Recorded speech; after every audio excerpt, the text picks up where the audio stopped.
15시간대에 뻗어있는 광활한 영토. 지구 육지의 6분의 1을 삼켜버린 거대한 제국이 있습니다. The first thing to deal with is just this enormous size. 400여 년의 혼란을 뒤로하고 그 영토만큼이나 거대한 야망을 지닌 위대한 황제들에 의해 러시아는 점차 대제국의 면모를 갖춰갔습니다.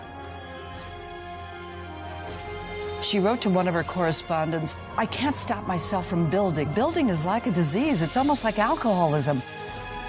비전을 지닌 러시아의 통치자들은 영토를 정복하고 거대한 제국을 건설하는 데 외국의 선진 기술을 적극적으로 활용했습니다.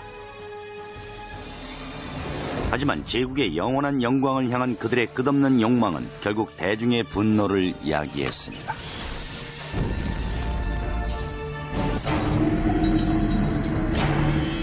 (1480년) 모스크바.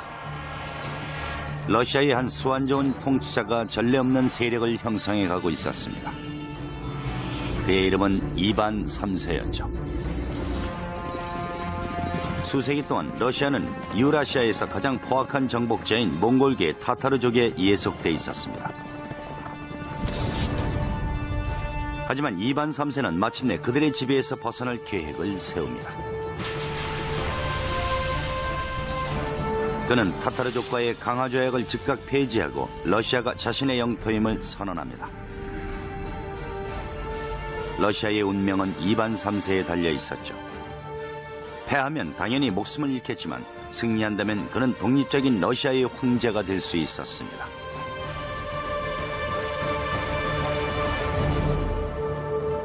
안녕하세요, 피터 웰러입니다. 과거의 러시아는 여러 공국의 연합체였습니다. 현재 우리가 알고 있는 러시아는 9세기 키예프 루시라는 지배층을 위시한 다양한 민족이 연합하기 시작하면서 형성이 됐죠. 키예프 루시는 우크라이나에서 발생을 했지만은 여러 강과 호수로 둘러싸인 이곳으로 이주해 새로운 도시를 뜻하는 소규모의 무역도시 노보고로트를 세웠습니다. 전설에 의하면 당시 정치적 혼란과 분규에 시달리다 못한 노보고로트 사람들은 바이킹의 전사 류리크를 초청해 정의로운 정부를 세워달라고 청했다고 합니다.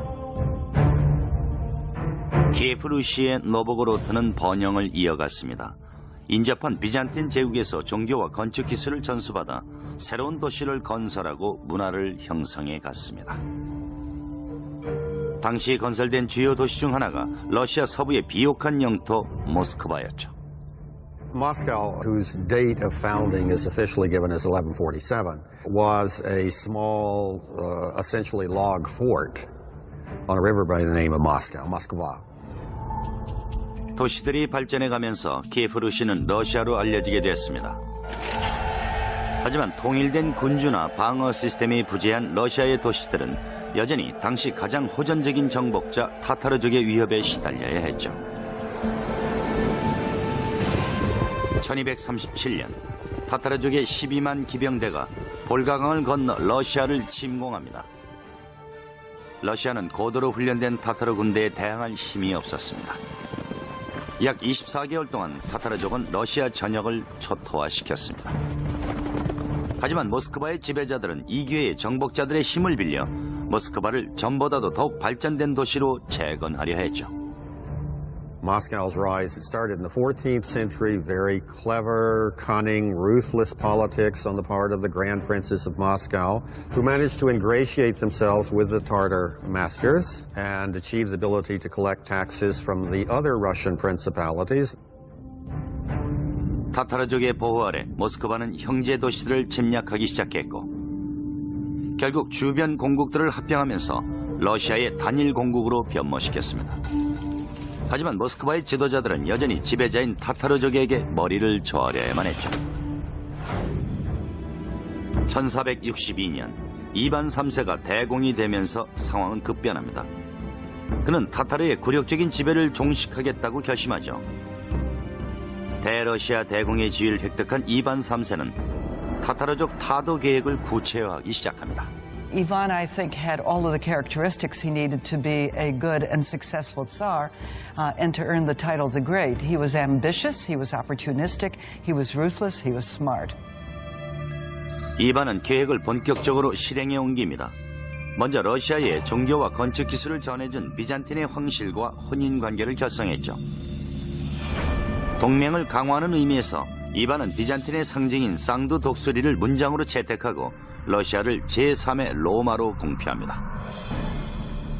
1472년 그는 대대적인 건설 사업을 전개하기 시작합니다.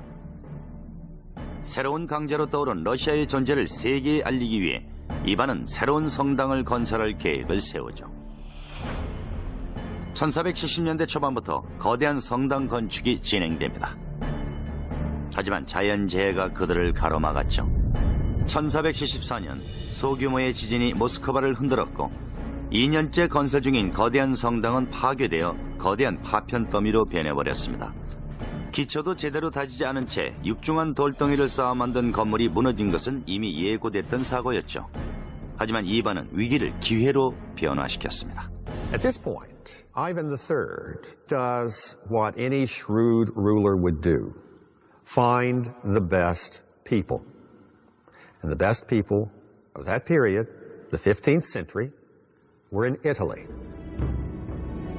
이반이 선택한 아리스토텔레스 피오라반티는 능력 있는 수석 건축가로 이탈리아 전역에서 유명한 인물이었죠. 하지만 모스크바의 대성당을 재건축하기 전에 그는 기존의 건물을 모두 제거해야 했습니다. 피오라반티는 전쟁에서 쓰이는 공성용 무기를 응용한 파괴형 대형 망치를 고안해 남아있는 건물을 무너뜨렸습니다. And that amazed the Muscovites.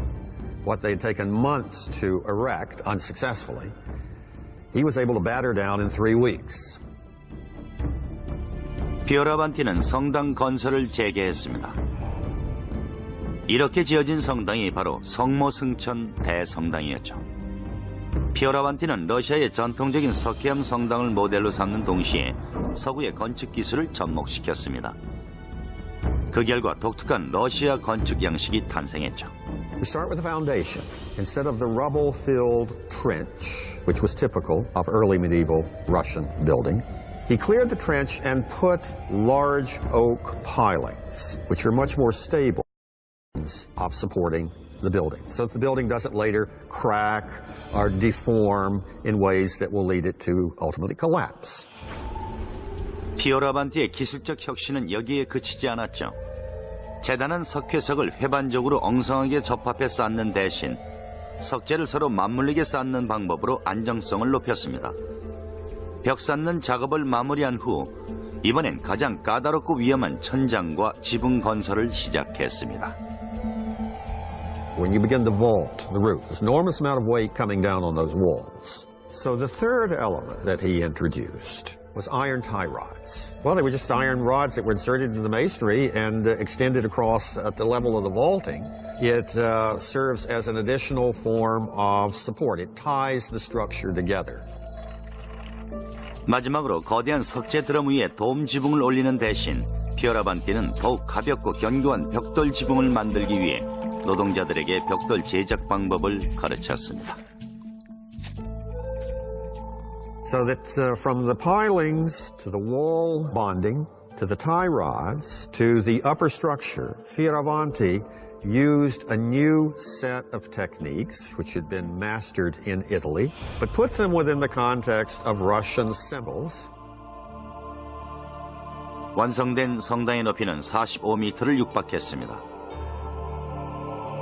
실로 거대하고 웅장한 대건축물이었죠. 권력의 상징이 완성되자 이반은 본격적으로 타타르족 타도에 나섭니다. 타타르족의 반응은 신속했죠. 그들은 대군을 이끌고 모스크바를 침공합니다. 이반도 병력을 이끌고 진군해 양 진영은 모스크바 서쪽으로 480km 떨어진 우구라 강에서 대면합니다. 몇 달간의 대치 끝에 러시아군은 마침내 타타르족을 물리칩니다. 이반은 마침내 300년간이나 러시아를 짓눌렀던 타타르족의 압제에서 벗어나는 데 성공합니다. 자신의 영광을 기리기 위해 거대한 건축 사업을 지속하면서 이반 3세는 대제의 칭호를 얻게 됩니다. 1505년 그가 사망할 당시 러시아는 독립적인 주권을 유지했지만 아직 제국으로 발전하지는 못한 상태였죠.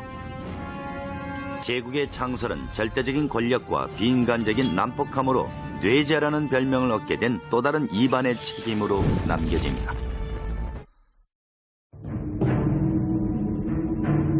(1505년) 사망한 이반 대제는 재위 기간 동안 러시아를 타타르족에 대한 복종에서 해방시키고 모스크바의 영토를 3배로 팽창시켰습니다. In other words, it went from 15,000 square miles to 45,000 square miles, which was an enormous accomplishment in itself, and that would earn him the title the Great. 하지만 타타르족이 완전히 물러난 건 아니었죠. 비록 모스크바에선 철수했지만 그들의 수도 카자는 팽창하는 러시아의 동쪽에 위치해 있었습니다. 권좌에 오른 이반 3세의 손자는 러시아에서 타타르족 세력을 완전히 몰아내고 제국을 창설하겠다고 다짐합니다. 그가 바로 뇌제라 불리는 이반 4세입니다. I think the greatest single period of expansion was under Ivan the Terrible. The Muscovite Tsardom encompassed the Volga, the Ural regions, and then eventually all of Siberia. 이반 4세의 유년 시절은 그리 평탄치 못했죠. 어릴 적 아버지를 잃은 이반은 고문, 사형, 암살 등의 권력을 둘러싼 잔혹한 정치적 음모를 목격하며 살아야 했습니다.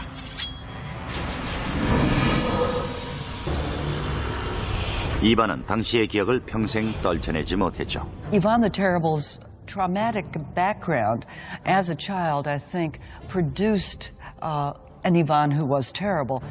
Even as a young child, he tortured animals. He seemed to be cruel and sadistic.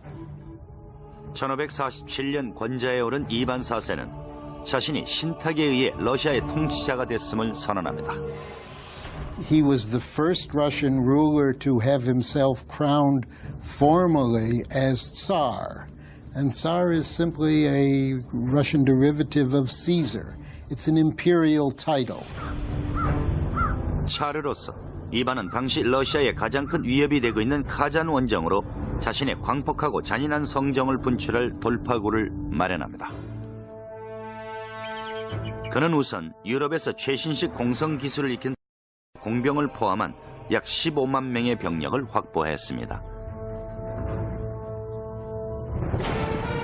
그들은 유럽에서 도입한 기술을 러시아의 실정에 맞게 변형시켰습니다. 그중 하나가 유라시아의 개방된 평원 위에서 러시아군을 방어하기 위해 고안된 이동식 요새였습니다. 러시아어로 이것을 굴라이 고르트라고 부르죠. This was actually a movable fortress.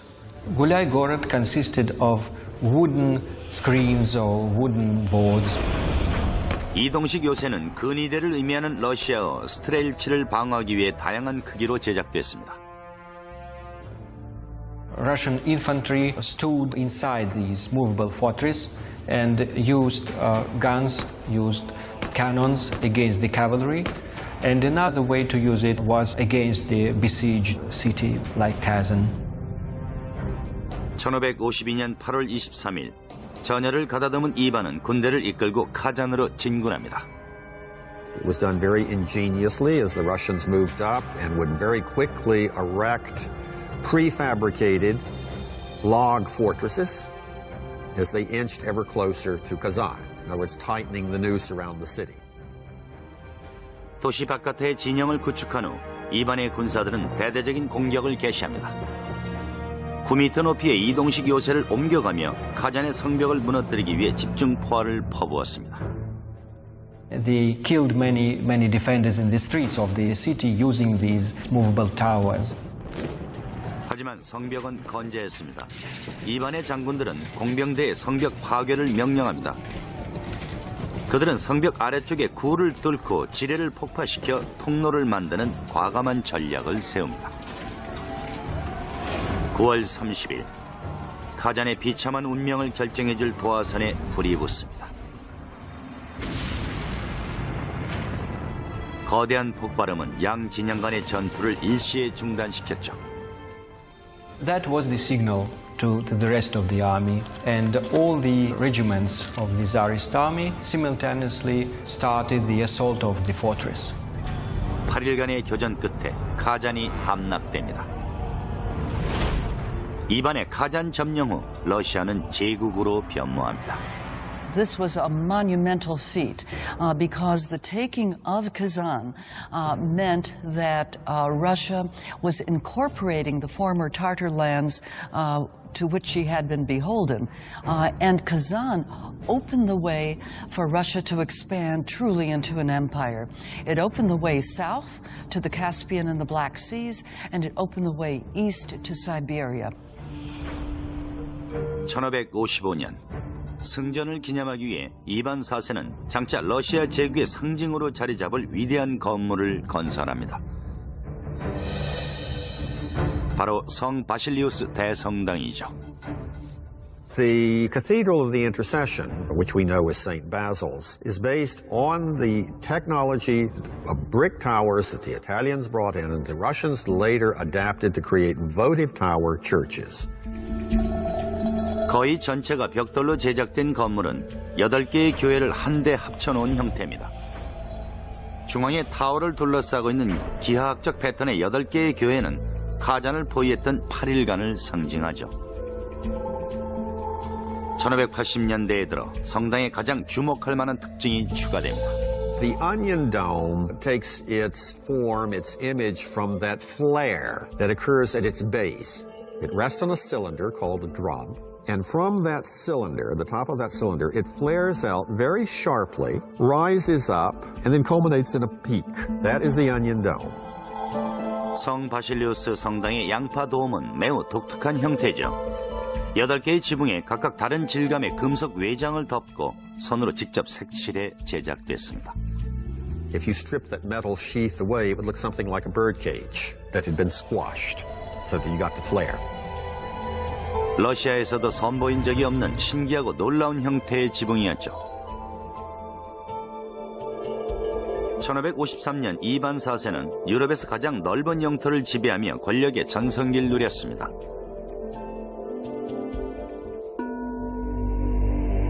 하지만 갈수록 심해지는 편집 증세와 대중에 대한 철권 정치로 제국은 점차 숨통이 막혀가고 있었죠.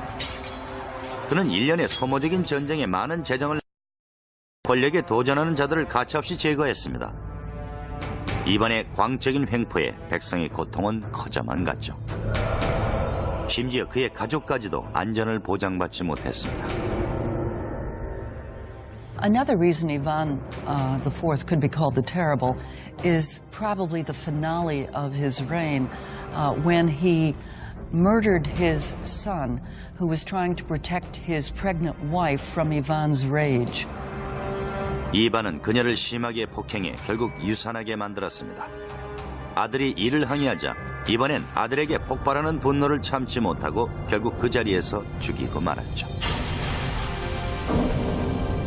일시적인 광분으로 이반은 스스로 후계자를 없애버리고 만 것입니다. 1584년 이반이 사망할 무렵 제국의 위상은 휘청이고 있었죠. Soon after Ivan came the decade-long so-called time of troubles, a civil war combined with a war of foreign intervention. In the course of that, Muscovy, Russia, came very close to losing its independence. 독립을 쟁취한 지 100년 만에 러시아는 다시금 파멸의 위기에 처합니다.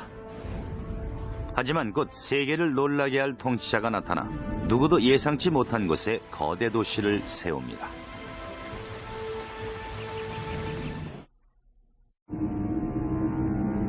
(1696년) 새롭게 권좌에 오른 차르는 이반 4세가 초래한 위기를 극복하고 정체돼 있던 러시아를 근대적인 제국으로 발전시키는 데 집중합니다.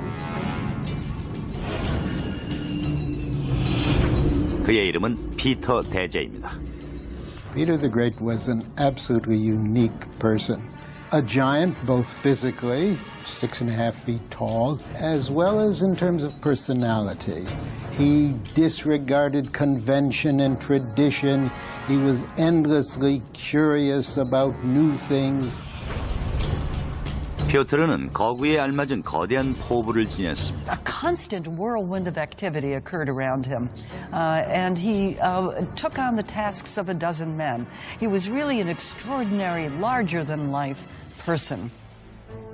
피오트르는 어린 시절 모스크바에서 지내는 동안 외국인촌에 거주하는 예술가와 군인들과 어울리며 그들의 전술과 기술을 익혔습니다. Peter was not only entranced with European technology, he was also very aware of Russia's backwardness and weakness vis-a-vis Europe. He wanted to remedy that situation. 피오트르는 신분을 숨긴 채 유럽으로 가 당시 최고의 조선술을 지닌 네덜란드에서 배 만드는 기술을 배웠습니다. 또한 영국 해군으로부터는 항해술을 익혔고 여러 유럽 제국들이 해외 식민지를 건설하며 번영하는 것을 보며 러시아의 풍부한 천연자원을 이용할 방법을 구상했죠. 하지만 피오트르는 계획의 구체적인 실현을 원했고 유럽 열강의 대열에 끼어들기 위해선 중세의 비합리적인 후진성을 탈피해 서구 세계를 휩쓸고 있는 새로운 상업주의를 받아들여야 한다고 생각을 했습니다. 러시아로 돌아온 피오트르는 유럽 제국들과의 무역 활성화는 물론 군사적인 경쟁을 위해서 대대적인 해군력 강화 계획을 단행하게 됩니다. 피오트르는 모스크바에서 북쪽으로 640여 킬로미터 떨어진 발트해 근처의 네바 강변을 주목합니다. 그는 이곳에 도시를 세워 러시아가 유럽 열강의 대열에 오르기 위한 발판으로 삼겠다고 결심하게 됩니다. 그 도시가 바로 상트페테르부르크입니다. A city on that spot had direct maritime access to Europe. 하지만 문제는 네바강의 주인이 스웨덴이라는 것이었죠. 피오트르는 뜻을 굽히지 않았습니다. 1700년 그는 대대적인 공격을 단행해 결국 무력으로 영토를 차지하죠. 1703년 드디어 새로운 도시 건설이 시작됩니다. The new capital that Peter had in mind, it was to be a fortress, was to be the center of the army and the navy. It was to be the window on Europe through which Western ideas, modern ideas were going to flood and spread throughout the entire empire. 유혈 학살과 전쟁의 힘으로 상트페테르부르크가 건설됩니다. 하지만 차르의 끝없는 야망은 러시아 대중에겐 칼의 양날과 같았습니다. 새 수도가 발트해에 가깝다는 장점은 동시에 큰 대가를 치러야만 했죠. 1년에 5개월 동안이나 하구의 삼각주와 주변에 늪지가 얼어붙었고 날씨가 따뜻해지면 그 얼음이 녹으며 홍수를 일으켰습니다. 이런 곳에 도시를 건설하는 것은 대단한 도전이었습니다. 피오트르는 러시아에서만 가능한 단 하나의 천연자원, 즉 순수한 노동력만으로 돌파구를 마련했던 것입니다.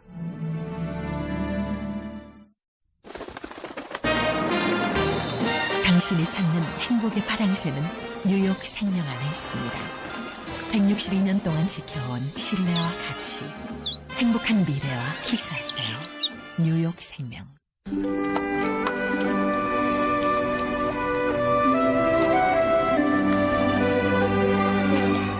야야야 나왔다 저기 나온다 저기 위에 있잖아 야 이거 엄마가 봐야 되는데 찍어 야 이제 우리 진짜 시작이다 우리 영화인이야. 내 꿈은 지치지 않는다. 바카스.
최강 전투기 대전 많은 시청 바랍니다.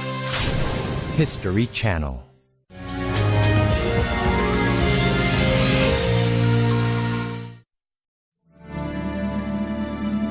상트페테르부르크는 말 그대로 러시아 노동자들의 맨손으로 지어진 도시였습니다. 주변이 온통 늪지로 뒤덮여 있어 활용 가능한 자재는 전혀 존재하지 않았죠. 하구의 물 위에 지어질 요새의 토대를 만들기 위해 노동자들은 맨손으로 수천 킬로그램의 흙을 퍼내어 외투와 웃도리에 담아 날라야만 했습니다. 모든 자재는 외부에서 들여왔죠. 도시의 토대를 세우는 데 필요한 엄청난 양의 목재는 상류에서 잘라내 물에 띄워 내려보냈습니다. There's no bedrock there, so that any large structure had to be built on pilings. 이 작업을 위해 기술자들은 도르래 시스템을 고안해 거대한 통나무들을 진흙 땅에 박았습니다. You raise the head, and they would drop it, and that would drive the pile into the ground. And this was repeated tens of thousands of times in Petersburg. 5개월 동안 수만 명의 노동자들은 뒤에 보이는 요새 육각형 벽을 세우고 통나무 성체를 만들었습니다. 밤이면 그들은 추위와 굶주림에 지쳐 막사로 돌아왔죠. 수천 명의 노동자가 투입되는 동시에 그만큼의 노동자들이 질병과 홍수, 피로 누적으로 죽어갔던 것입니다. 1708년까지 약 2만 5천 명의 노동자가 도시를 건설하다 목숨을 잃어 이곳은 해골의 도시라고 불리기도 했죠. 도시가 완성될 당시 희생자가 얼마나 되는지 정확한 통계가 없어서 알 수는 없지만 19세기 한 역사학자는 지금껏 일어난 세계의 모든 단일 전투의 전사자의 수보다도 많은 사람들이 상트페테르부르크 건설 현장에서 목숨을 잃었다고 주장을 했던 것입니다. 표트르에게 백성의 희생은 목적 달성을 위한 모스크바. 러시아의 한 수완 좋은 통치자가 전례 없는 세력을 형성해 가고 있었습니다. 그의 이름은 이반 3세였죠. 수세기 동안 러시아는 유라시아에서 가장 포악한 정복자인 몽골계 타타르족에 예속돼 있었습니다. 하지만 이반 3세는 마침내 그들의 지배에서 벗어날 계획을 세웁니다. 그는 타타르족과의 강화 조약을 즉각 폐지하고 러시아가 자신의 영토임을 선언합니다. 러시아의 운명은 이반 3세에 달려 있었죠. 패하면 당연히 목숨을 잃겠지만 승리한다면 그는 독립적인 러시아의 황제가 될 수 있었습니다.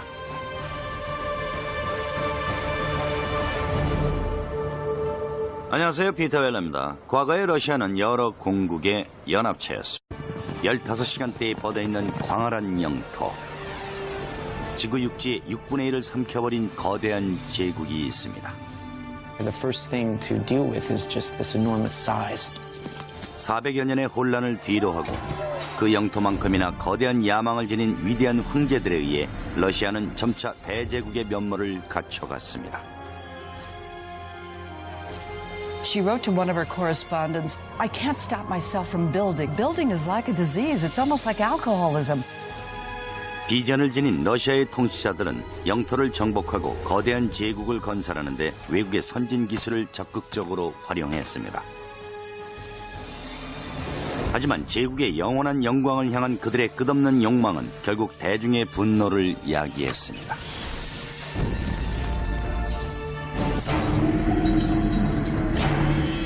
(1480년) Date of founding is officially given as 1147. Was a small, essentially log fort on a river by the name of Moscow, Moskva. 도시들이 발전해가면서 키예프루시는 러시아로 알려지게 됐습니다. 하지만 통일된 군주나 방어 시스템이 부재한 러시아의 도시들은 여전히 당시 가장 호전적인 정복자 타타르족의 위협에 시달려야 했죠. 1237년 타타르족의 12만 기병대가 볼가강을 건너 러시아를 침공합니다. 러시아는 고도로 훈련된 타타르 군대에 대항할 힘이 없었습니다. 약 24개월 동안 타타르족은 러시아 전역을 초토화시켰습니다. 하지만 모스크바의 지배자들은 이 기회에 정복자들의 힘을 빌려 모스크바를 전보다도 더욱 발전된 도시로 재건하려 했죠. Moscow's rise, it started in the 14th century, very clever, cunning, ruthless politics on the part of the Grand Princes of Moscow, who managed to ingratiate themselves with the Tartar masters and achieve the ability to collect taxes from the other Russian principalities. 타타르족의 보호 아래 모스크바는 형제 도시들을 침략하기 시작했고 결국 주변 공국들을 합병하면서 러시아의 단일 공국으로 변모시켰습니다. 하지만 모스크바의 지도자들은 여전히 지배자인 타타르족에게 머리를 조아려야만 했죠. 1462년 이반 3세가 대공이 되면서 상황은 급변합니다. 그는 타타르의 굴욕적인 지배를 종식하겠다고 결심하죠.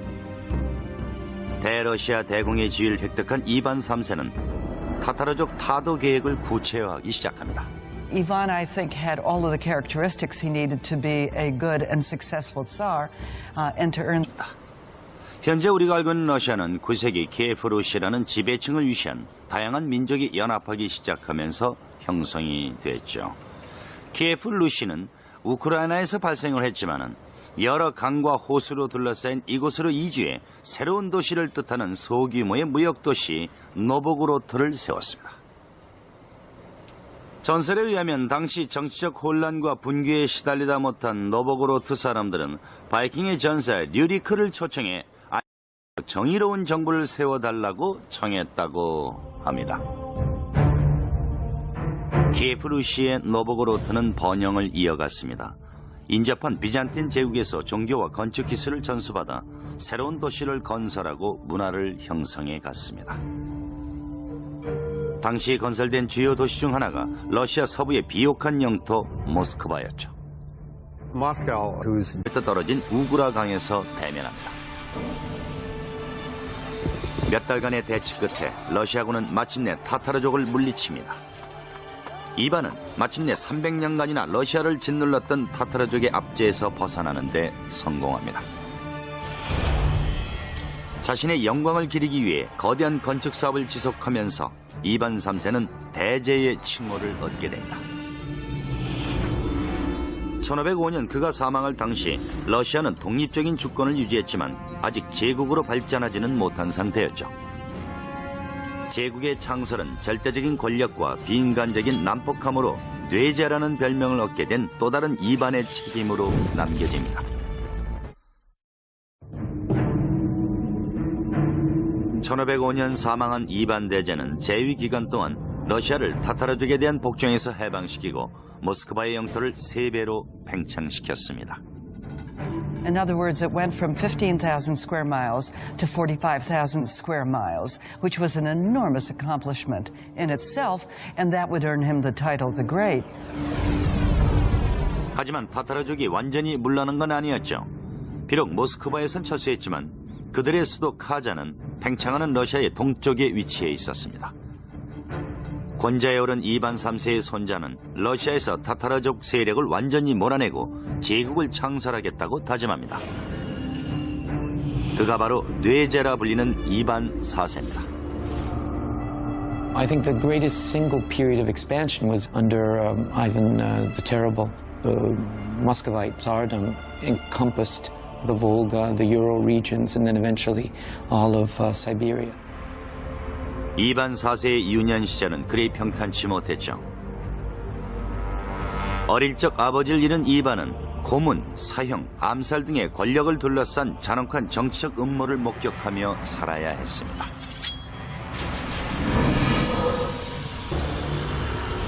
이반은 당시의 기억을 평생 떨쳐내지 못했죠. Ivan the Terrible's traumatic background as a child, I think, produced an Ivan who was terrible. Even as a young child, he tortured animals. He seemed to be cruel and sadistic. 1547년 권좌에 오른 이반 4세는 자신이 신탁에 의해 러시아의 통치자가 됐음을 선언합니다. He was the first Russian ruler to have himself crowned formally as Tsar. And Tsar is simply a Russian derivative of Caesar. It's an imperial title. 차르로서 이반은 당시 러시아의 가장 큰 위협이 되고 있는 카잔 원정으로 자신의 광폭하고 잔인한 성정을 분출할 돌파구를 마련합니다. 그는 우선 유럽에서 최신식 공성 기술을 익힌 키예프-루시는 러시아로 알려지게 됐습니다.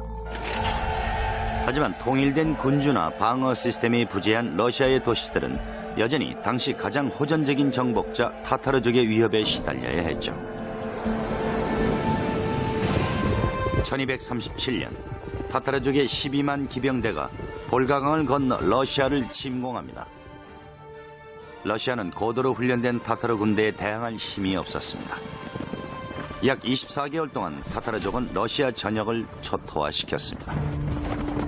하지만 모스크바의 지배자들은 이 기회에 정복자들의 힘을 빌려 모스크바를 전보다도 더욱 발전된 도시로 재건하려 했죠. Moscow's rise, it started in the 14th century, very clever, cunning, ruthless politics on the part of the Grand Princes of Moscow, who managed to ingratiate themselves with the Tatar masters and achieve the ability to collect taxes from the other Russian principalities. 타타르족의 보호 아래 모스크바는 형제 도시들을 침략하기 시작했고 결국 주변 공국들을 합병하면서 러시아의 단일 공국으로 변모시켰습니다. 하지만 모스크바의 지도자들은 여전히 지배자인 타타르족에게 머리를 조아려야만 했죠.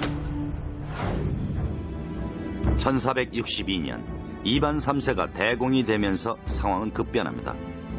그는 타타르의 굴욕적인 지배를 종식하겠다고 결심하죠. 대러시아 대공의 지위를 획득한 이반 3세는 타타르족 타도 계획을 구체화하기 시작합니다.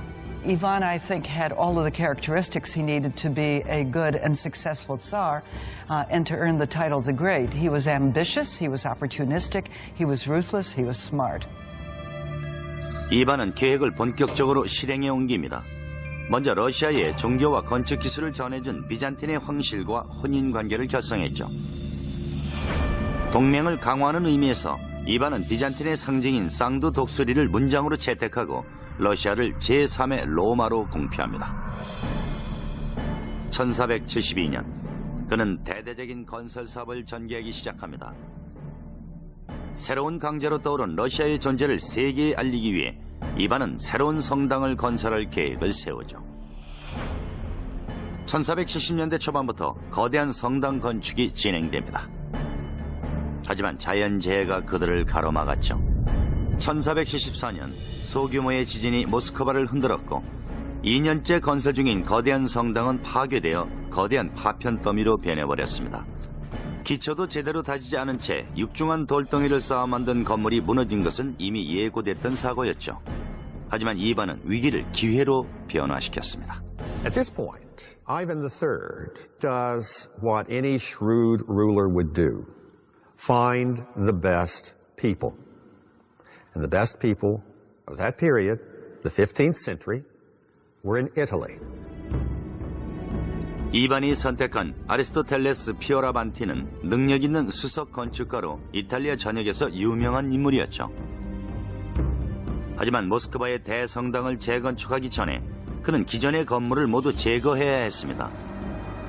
피오라반티는 전쟁에서 쓰이는 공성용 무기를 응용한 파괴형 대형 망치를 고안해 남아있는 건물을 무너뜨렸습니다.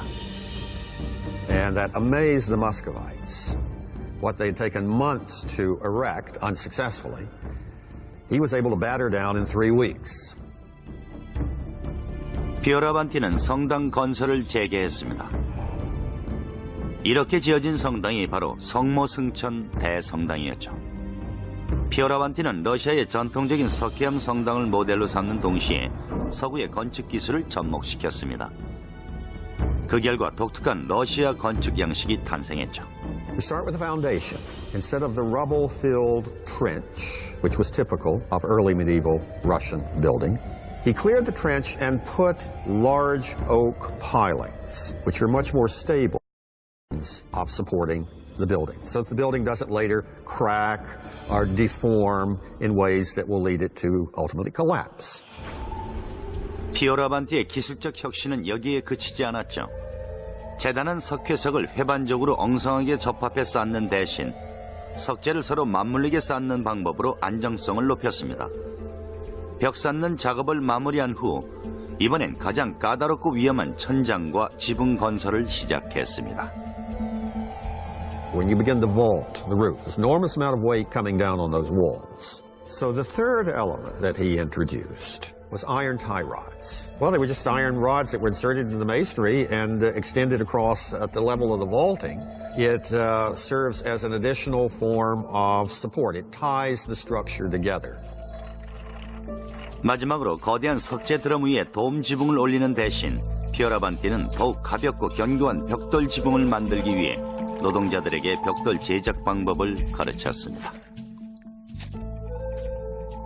So that from the pilings to the wall bonding to the tie rods to the upper structure, Fioravanti used a new set of techniques which had been mastered in Italy, but put them within the context of Russian symbols. 완성된 성당의 높이는 45m를 육박했습니다. 실로 거대하고 웅장한 대건축물이었죠. 권력의 상징이 완성되자 이반은 본격적으로 타타르족 타도에 나섭니다. 타타르족의 반응은 신속했죠. 그들은 대군을 이끌고 모스크바를 침공합니다. 이반도 병력을 이끌고 진군해 양 진영은 모스크바 서쪽으로 480km 15시간대에 뻗어있는 광활한 영토. 지구 육지의 6분의 1을 삼켜버린 거대한 제국이 있습니다. The first thing to deal with is just this enormous size. 400여 년의 혼란을 뒤로하고 그 영토만큼이나 거대한 야망을 지닌 위대한 황제들에 의해 러시아는 점차 대제국의 면모를 갖춰갔습니다. She wrote to one of her correspondents, I can't stop myself from building. Building is like a disease. It's almost like alcoholism. 비전을 지닌 러시아의 통치자들은 영토를 정복하고 거대한 제국을 건설하는 데 외국의 선진 기술을 적극적으로 활용했습니다. 하지만 제국의 영원한 영광을 향한 그들의 끝없는 욕망은 결국 대중의 분노를 야기했습니다.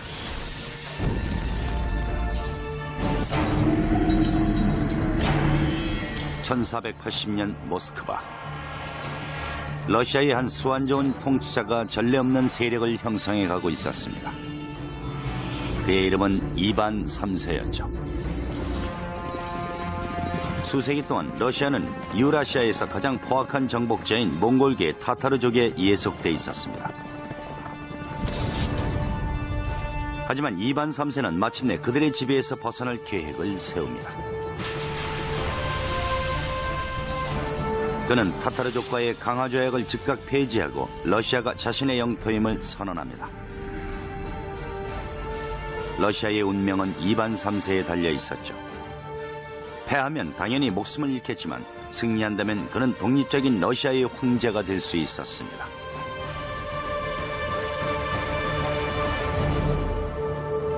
안녕하세요, 피터 웰러입니다. 과거의 러시아는 여러 공국의 연합체였습니다. 현재 우리가 알고 있는 러시아는 9세기 키예프 루시라는 지배층을 위시한 다양한 민족이 연합하기 시작하면서 형성이 됐죠. 키예프 루시는 우크라이나에서 발생을 했지만은 여러 강과 호수로 둘러싸인 이곳으로 이주해 새로운 도시를 뜻하는 소규모의 무역도시 노보고로트를 세웠습니다. 전설에 의하면 당시 정치적 혼란과 분규에 시달리다 못한 노보고로트 사람들은 바이킹의 전사 류리크를 초청해 정의로운 정부를 세워달라고 청했다고 합니다. 키예프 루시의 노보고로트는 번영을 이어갔습니다. 인접한 비잔틴 제국에서 종교와 건축 기술을 전수받아 새로운 도시를 건설하고 문화를 형성해 갔습니다. 당시 건설된 주요 도시 중 하나가 러시아 서부의 비옥한 영토 모스크바였죠. Moscow, whose date of founding is officially given as 1147, was a small, essentially log fort on a river by the name of Moscow, Moskva. 도시들이 발전해가면서 병을 포함한 약 15만 명의 병력을 확보했습니다. 그들은 유럽에서 도입한 기술을 러시아의 실정에 맞게 변형시켰습니다. 그중 하나가 유라시아의 개방된 평원 위에서 러시아군을 방어하기 위해 고안된 이동식 요새였습니다.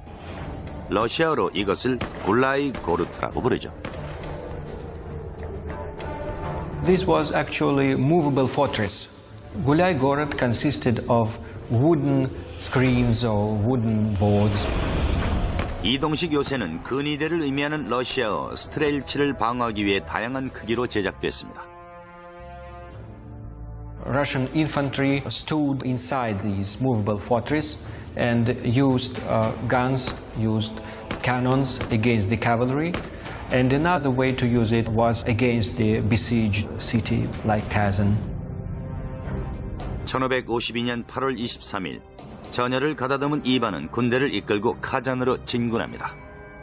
It was done very ingeniously as the Russians moved up and would very quickly erect prefabricated log fortresses as they inched ever closer to Kazan. In other words, tightening the noose around the city.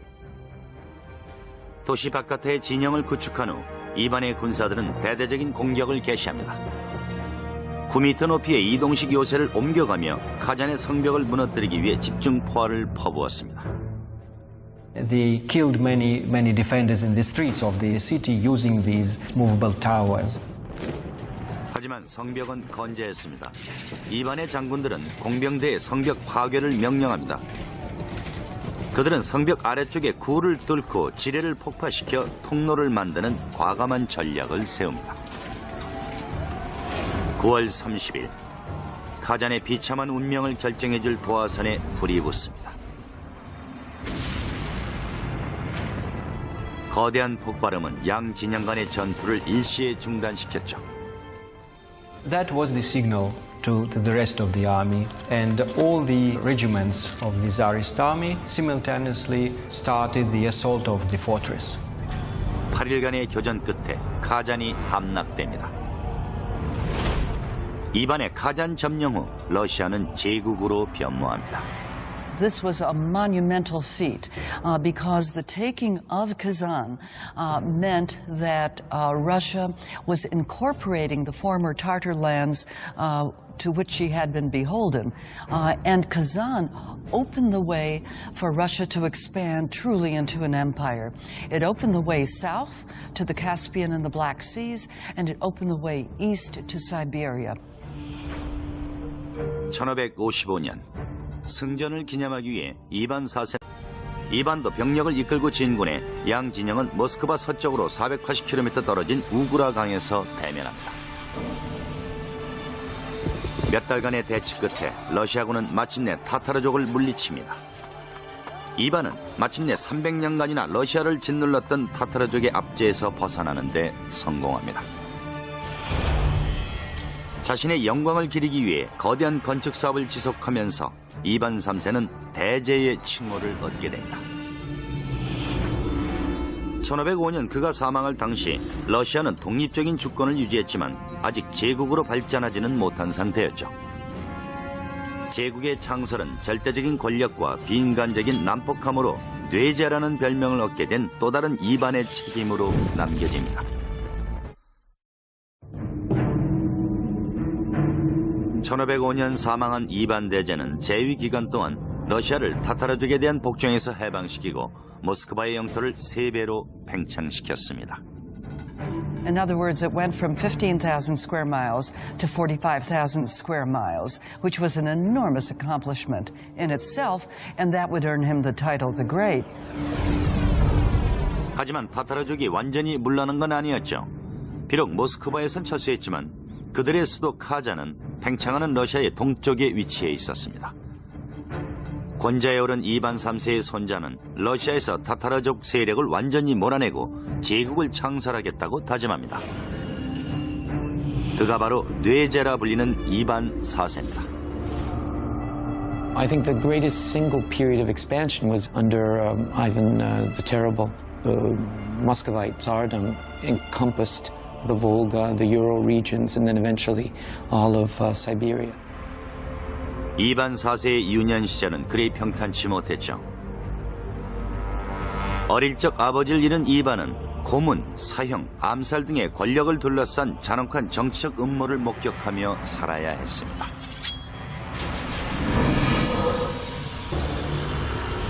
이반은 당시의 기억을 평생 떨쳐내지 못했죠. Ivan the Terrible's traumatic background as a child, I think, produced an Ivan who was terrible. Even as a young child, he tortured animals. He seemed to be cruel and sadistic. 1547년 권좌에 오른 이반 4세는 자신이 신탁에 의해 러시아의 통치자가 됐음을 선언합니다. He was the first Russian ruler to have himself crowned formally as Tsar. And Tsar is simply a Russian derivative of Caesar. It's an imperial title. 차르로서 이반은 당시 러시아의 가장 큰 위협이 되고 있는 카잔 원정으로 자신의 광폭하고 잔인한 성정을 분출할 돌파구를 마련합니다. 그는 우선 유럽에서 최신식 공성 기술을 익힌 공병을 포함한 약 15만 명의 병력을 확보했습니다. 그들은 유럽에서 도입한 기술을 러시아의 실정에 맞게 변형시켰습니다. 그중 하나가 유라시아에 개방된 평원위에서 러시아군을 방어하기 위해 고안된 이동식 요새였습니다. 러시아어로 이것을 굴라이고르트라고 부르죠. This was actually a movable fortress. Gulai Gorod consisted of wooden screens or wooden boards. 이동식 요새는 근위대를 의미하는 러시아어 스트렐치를 방어하기 위해 다양한 크기로 제작됐습니다. Russian infantry stood inside these movable fortress and used guns, used cannons against the cavalry. And another way to use it was against the besieged city like Kazan.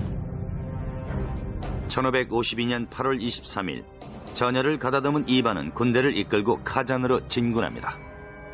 It was done very ingeniously as the Russians moved up and would very quickly erect prefabricated log fortresses as they inched ever closer to Kazan. In other words, tightening the noose around the city.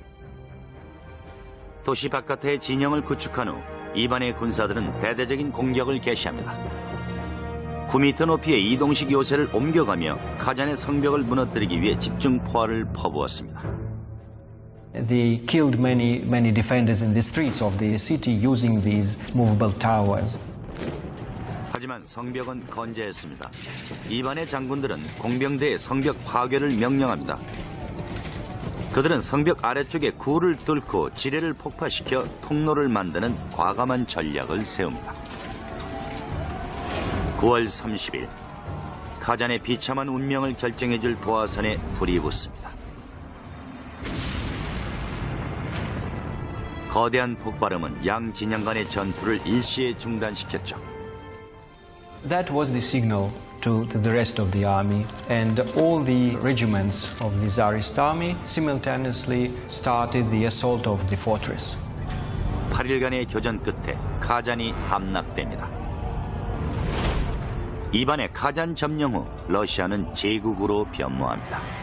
This was a monumental feat because the taking of Kazan meant that Russia was incorporating the former Tatar lands to which she had been beholden. And Kazan opened the way for Russia to expand truly into an empire. It opened the way south to the Caspian and the Black Seas, and it opened the way east to Siberia. 1555년 승전을 기념하기 위해 이반 4세는 장차 러시아 제국의 상징으로 자리 잡을 위대한 건물을 건설합니다. 바로 성 바실리우스 대성당이죠. The Cathedral of the Intercession, which we know as St. Basil's, is based on the technology of brick towers that the Italians brought in and the Russians later adapted to create votive tower churches. 거의 전체가 벽돌로 제작된 건물은 8개의 교회를 한데 합쳐놓은 형태입니다. 중앙에 타워를 둘러싸고 있는 기하학적 패턴의 8개의 교회는 카잔을 포위했던 8일간을 상징하죠. 1580년대에 들어 성당에 가장 주목할 만한 특징이 추가됩니다. The onion dome takes its form, its image from that flare that occurs at its base. It rests on a cylinder called a drum. And from that cylinder, the top of that cylinder, it flares out very sharply, rises up, and then culminates in a peak. That is the onion dome. 성 바실리우스 성당의 양파 도움은 매우 독특한 형태죠. 8개의 지붕에 각각 다른 질감의 금속 외장을 덮고 손으로 직접 색칠해 제작됐습니다. If you strip that metal sheath away, it would look something like a bird cage that had been squashed so that you got the flare. 러시아에서도 선보인 적이 없는 신기하고 놀라운 형태의 지붕이었죠.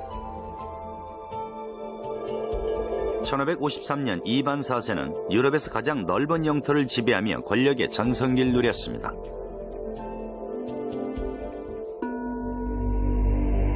하지만 갈수록 심해지는 편집 증세와 대중에 대한 철권 정치로 제국은 점차 숨통이 막혀가고 있었죠.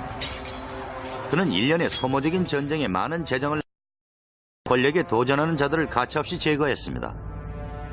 이번의 광적인 횡포에 백성의 고통은 커져만 갔죠. 심지어 그의 가족까지도 안전을 보장받지 못했습니다. Another reason Ivan IV could be called the Terrible is probably the finale of his reign when he murdered his son who was trying to protect his pregnant wife from Ivan's rage. 이반은 그녀를 심하게 폭행해 결국 유산하게 만들었습니다. 아들이 이를 항의하자 이번엔 아들에게 폭발하는 분노를 참지 못하고 결국 그 자리에서 죽이고 말았죠. 일시적인 광분으로 이반은 스스로 후계자를 없애버리고 만 것입니다. 1584년 이반이 사망할 무렵 제국의 위상은 휘청이고 있었죠. Soon after Ivan came the decade-long so-called time of troubles, a civil war combined 15시간대에 뻗어있는 광활한 영토. 지구 육지의 6분의 1을 삼켜버린 거대한 제국이 있습니다.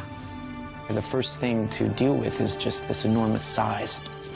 400여 년의 혼란을 뒤로하고 그 영토만큼이나 거대한 야망을 지닌 위대한 황제들에 의해 러시아는 점차 대제국의 면모를 갖춰갔습니다. She wrote to one of her correspondents, I can't stop myself from building. Building is like a disease. It's almost like alcoholism. 비전을 지닌 러시아의 통치자들은 영토를 정복하고 거대한 제국을 건설하는데 외국의 선진 기술을 적극적으로 활용했습니다. 하지만 제국의 영원한 영광을 향한 그들의 끝없는 욕망은 결국 대중의 분노를 야기했습니다.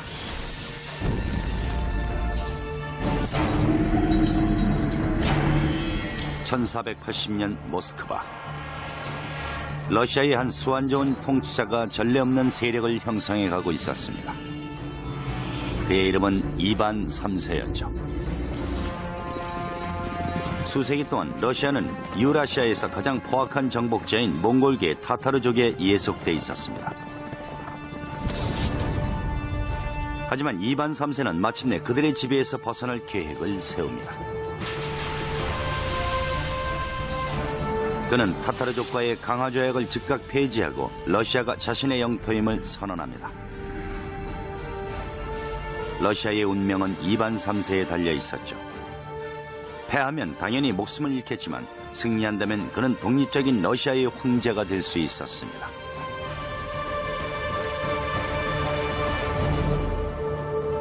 안녕하세요, 피터 웰러입니다. 과거의 러시아는 여러 공국의 연합체였습니다. 현재 우리가 알고 있는 러시아는 9세기 키예프-루시라는 지배층을 위시한 다양한 민족이 연합하기 시작하면서 형성이 됐죠. 키예프-루시는 우크라이나에서 발생을 했지만은 여러 강과 호수로 둘러싸인 이곳으로 이주해 새로운 도시를 뜻하는 소규모의 무역도시 노보고로트를 세웠습니다. 전설에 의하면 당시 정치적 혼란과 분규에 시달리다 못한 노보고로트 사람들은 바이킹의 전사 류리크를 초청해 정의로운 정부를 세워달라고 청했다고 합니다. 키예프-루시의 노보고로트는 번영을 이어갔습니다. 인접한 비잔틴 제국에서 종교와 건축 기술을 전수받아 새로운 도시를 건설하고 문화를 형성해 갔습니다. 당시 건설된 주요 도시 중 하나가 러시아 서부의 비옥한 영토 모스크바였죠. Moscow, whose date of founding is officially given as 1147, was a small, essentially log fort on a river by the name of Moscow, Moskva. 도시들이 발전해가면서 키예프-루시는 러시아로 알려지게 됐습니다.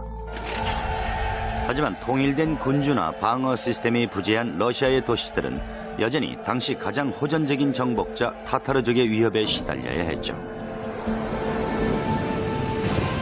1237년 타타르족의 12만 기병대가 볼가강을 건너 러시아를 침공합니다. 러시아는 고도로 훈련된 타타르 군대에 대항할 힘이 없었습니다. 약 24개월 동안 타타르족은 러시아 전역을 초토화시켰습니다. 하지만 모스크바의 지배자들은 이 기회에 정복자들의 힘을 빌려 모스크바를 전보다도 더욱 발전된 도시로 재건하려 했죠. Moscow's rise, it started in the 14th century, very clever, cunning, ruthless politics on the part of the Grand Princes of Moscow, who managed to ingratiate themselves with the Tatar masters and achieve the ability to collect taxes from the other Russian principalities. 타타르족의 보호 아래 모스크바는 형제 도시들을 침략하기 시작했고 결국 주변 공국들을 합병하면서 러시아의 단일 공국으로 변모시켰습니다. 하지만 모스크바의 지도자들은 여전히 지배자인 타타르족에게 머리를 조아려야만 했죠. 1462년 이반 3세가 대공이 되면서 상황은 급변합니다. 그는 타타르의 굴욕적인 지배를 종식하겠다고 결심하죠. 대러시아 대공의 지위를 획득한 이반 3세는 타타르족 타도 계획을 구체화하기 시작합니다. Ivan, I think, had all of the characteristics he needed to be a good and successful Tsar and to earn the title the Great. He was ambitious, he was opportunistic, he was ruthless, he was smart. 이반은 계획을 본격적으로 실행에 옮깁니다. 먼저 러시아에 종교와 건축 기술을 전해준 비잔틴의 황실과 혼인관계를 결성했죠. 동맹을 강화하는 의미에서 이반은 비잔틴의 상징인 쌍두 독수리를 문장으로 채택하고 러시아를 제3의 로마로 공표합니다. 1472년 그는 대대적인 건설 사업을 전개하기 시작합니다. 새로운 강자로 떠오른 러시아의 존재를 세계에 알리기 위해 이반은 새로운 성당을 건설할 계획을 세우죠. 1470년대 초반부터 거대한 성당 건축이 진행됩니다. 하지만 자연재해가 그들을 가로막았죠. 1474년 소규모의 지진이 모스크바를 흔들었고 2년째 건설 중인 거대한 성당은 파괴되어 거대한 파편 더미로 변해버렸습니다. 기초도 제대로 다지지 않은 채 육중한 돌덩이를 쌓아 만든 건물이 무너진 것은 이미 예고됐던 사고였죠. 하지만 이반은 위기를 기회로 변화시켰습니다. At this point, Ivan III does what any shrewd ruler would do. Find the best people. And the best people of that period, the 15th century, were in Italy. 이반이 선택한 아리스토텔레스 피오라반티는 능력 있는 수석 건축가로 이탈리아 전역에서 유명한 인물이었죠. 하지만 모스크바의 대성당을 재건축하기 전에 그는 기존의 건물을 모두 제거해야 했습니다. 피오라반티는 전쟁에서 쓰이는 공성용 무기를 응용한 파괴형 대형 망치를 고안해 남아있는 건물을 무너뜨렸습니다. And that amazed the Muscovites. What they'd taken months to erect unsuccessfully, he was able to batter down in 3 weeks. 피오라반티는 성당 건설을 재개했습니다. 이렇게 지어진 성당이 바로 성모승천 대성당이었죠. 피오라반티는 러시아의 전통적인 석회암 성당을 모델로 삼는 동시에 서구의 건축 기술을 접목시켰습니다. 그 결과 독특한 러시아 건축 양식이 탄생했죠. We start with the foundation. Instead of the rubble-filled trench, which was typical of early medieval Russian building, he cleared the trench and put large oak pilings, which are much more stable of supporting the building, so that the building doesn't later crack or deform in ways that will lead it to ultimately collapse. 피오라반티의 기술적 혁신은 여기에 그치지 않았죠. 재단한 석회석을 회반적으로 엉성하게 접합해 쌓는 대신 석재를 서로 맞물리게 쌓는 방법으로 안정성을 높였습니다. 벽 쌓는 작업을 마무리한 후 이번엔 가장 까다롭고 위험한 천장과 지붕 건설을 시작했습니다. When you begin to vault the roof, there's an enormous amount of weight coming down on those walls. So the third element that he introduced was iron tie rods. Well, they were just iron rods that were inserted in the masonry and extended across at the level of the vaulting. It serves as an additional form of support. It ties the structure together. 마지막으로 거대한 석재 드럼 위에 돔 지붕을 올리는 대신 피어라반티는 더욱 가볍고 견고한 벽돌 지붕을 만들기 위해 노동자들에게 벽돌 제작 방법을 가르쳤습니다. So that from the pilings to the wall bonding to the tie rods to the upper structure, Fioravanti used a new set of techniques which had been mastered in Italy, but put them within the context of Russian symbols. 완성된 성당의 높이는 45m를 육박했습니다. 실로 거대하고 웅장한 대건축물이었죠. 권력의 상징이 완성되자 이반은 본격적으로 타타르족 타도에 나섭니다. 타타르족의 반응은 신속했죠. 그들은 대군을 이끌고 모스크바를 침공합니다. With a war of foreign intervention, in the course of that, Muscovy, Russia, came very close to losing its independence. 독립을 쟁취한 지 100년 만에 러시아는 다시금 파멸의 위기에 처합니다. 하지만 곧 세계를 놀라게 할 통치자가 나타나 누구도 예상치 못한 곳에 거대 도시를 세웁니다.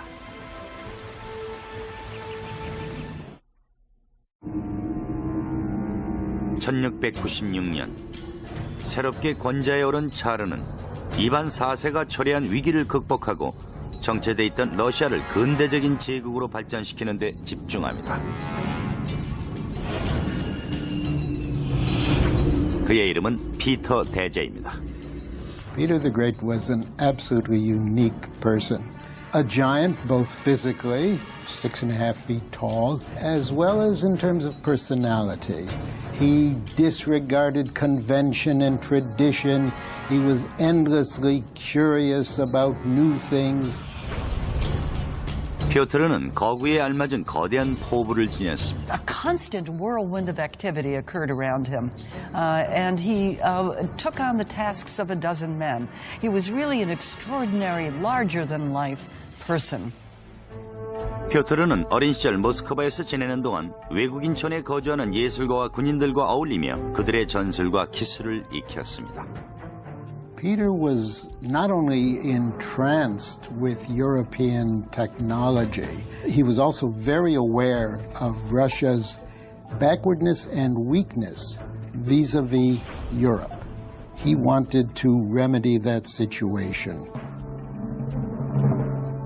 피오트르는 신분을 숨긴 채 유럽으로 가 당시 최고의 조선술을 지닌 네덜란드에서 배 만드는 기술을 배웠습니다. 또한 영국 해군으로부터는 항해술을 익혔고 여러 유럽 제국들이 해외 식민지를 건설하며 번영하는 것을 보며 러시아의 풍부한 천연자원을 이용할 방법을 구상했죠.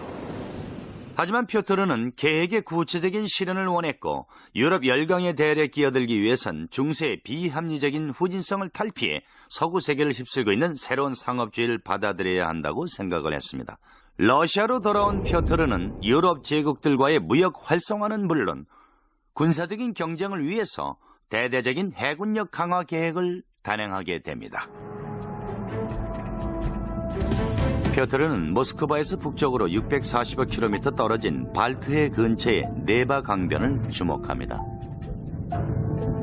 그는 이곳에 도시를 세워 러시아가 유럽 열강의 대열에 오르기 위한 발판으로 삼겠다고 결심하게 됩니다. 그 도시가 바로 상트페테르부르크입니다. A city on that spot had direct maritime access to Europe. 하지만 문제는 네바강의 주인이 스웨덴이라는 것이었죠. 피오트르는 뜻을 굽히지 않았습니다. 1700년 그는 대대적인 공격을 단행해 결국 무력으로 영토를 차지하죠. 1703년 드디어 새로운 도시 건설이 시작됩니다. The new capital that Peter had in mind, it was to be a fortress, was to be the center of the army and the navy. It was to be the window on Europe through which Western ideas, modern ideas were going to flood and spread throughout the entire empire. 유혈 학살과 전쟁의 힘으로 상트페테르부르크가 건설됩니다. 하지만 차르의 끝없는 야망은 러시아 대중에겐 칼의 양날과 같았습니다. 새 수도가 발트해에 가깝다는 장점은 동시에 큰 대가를 치러야만 했죠. 1년에 5개월 동안이나 하구의 삼각주와 주변에 늪지가 얼어붙었고 날씨가 따뜻해지면 그 얼음이 녹으며 홍수를 일으켰습니다. 이런 곳에 도시를 건설하는 것은 대단한 도전이었습니다. 펴트르는 러시아에서만 가능한 단 하나의 천연자원, 즉 순수한 노동력만으로 돌파구를 마련했던 것입니다.